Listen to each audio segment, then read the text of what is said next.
There's two questions that kind of feed into what I was talking about. So public speaking usually ranks higher than death for fear. So what is it about public speaking that people find so terrifying?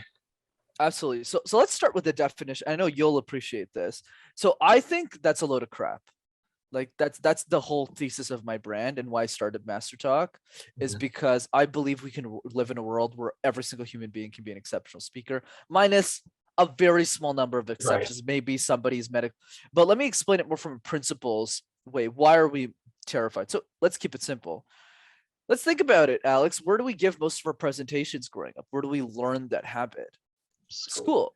Right, school, right? But there's three fundamental problems that I'm shocked, by the way, that no other speech coach has brought up except for me. I was like, we have all these PhDs, no one's thinking about this.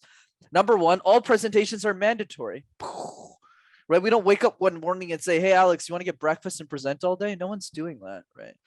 So that's the first core problem, is if you force somebody to same, and you actually nailed it with the religion. If you force somebody to do something, they don't want to do it anymore. Or if they do, they don't see it as fulfilling. They see it as a chore. Mhm. Number two is all of those presentations, you never get to pick the topic. Especially with somebody as curious as you, no one's coming up to you in the education system when you were like 13 years old or 10 years old and saying, Alex, what do you care about? Do you like books? Do you want to present your favorite book? Like, no one's asking you those questions. Like, nobody cares what you think, which is crazy, Yeah. right?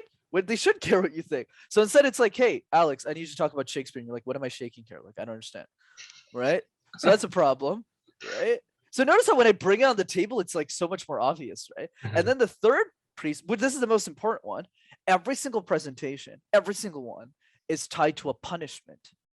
So it's never, okay, Alex is going to present his favorite book and we're all going to clap and cheer for him because he's 7 years old and that's okay. No, it's, yeah, you have to give this presentation on a topic you don't care about. I know it's scary, but like if you don't do well, all your hopes and dreams, yeah, they just go down the drain. Obviously, I'm exaggerating a bit to make it Yeah. funny, but the point I want to drive is like, what else can we expect, right? Mhm. If we're grown up in this environment, this is why kids learn. They learn to hate public speaking. They're not born hating public speaking. They Mhm. learn to hate public speaking in the same way they learn to love video games. So how do we get public speaking on the same level of video games? And that's something I think about as well. How do we get that on the same level? And there's a couple of ways that we can reverse that psychology. The first one, which is simple, is you make public speaking entertaining. So I coach kids. I don't really do it for money. I do it to keep myself sharp as like a facilitator with a lot of my execs kids.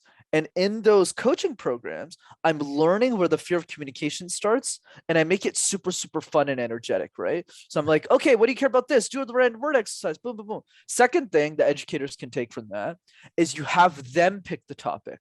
I don't care what the topic is. You just pick it. As long as it's not like R rated, I don't care. Like you could talk about turnips, talk about turnips, as long as you're excited about that. And then the third piece is the environment that you're creating for them to learn the skill. So let's say when somebody's playing video games, it's fun. You're with your friends in a group, you're playing Roblox, you're playing all these random games. Same environment with public speaking. If everyone's clapping for each other, if everyone's getting better really quickly, and we're all celebrating a lot more than we're enforcing, people won't be afraid of communication anymore. Coming from the personal training world, I'll ask you the $1 million question. Why don't people want to work on it? Super simple, man. Is there in everything, and that's true with everything, right? And you know No. this. The incentive system isn't strong enough. So, for example, if you think about fitness, if someone's like 300 pounds, as an example, and they don't want to lose weight, the reason is because the incentive, the motivation for them, the intrinsic motivation, the incentive system is lower than the result that they could get, right? So for them, they might say, well, who cares? My life's already great. I'm not sick. It's not really changing my movement that much. So what you need to do with any skill that you want to learn is you need to first start with the beginning. And the beginning is this. Why is this important? The question I'd like to ask is, how would the world change if you were an exceptional communicator? Or to Right. be more specific, there's different iterations. How would your life change? How would your relationship change? And getting very specific. But Yeah. here's the problem, Alex. There's three people listening to the show right now. Person one is listening to that question and forgets the question after the podcast. Person two is writing down the question but isn't answering the question. And person three, which you're a great example of, is writing the question and reflecting on the question, and better yet, answering the question for themselves. So once we get very specific about that incentive system, it becomes a lot easier for us to work in skill. The other piece, of course, like fitness, is accountability.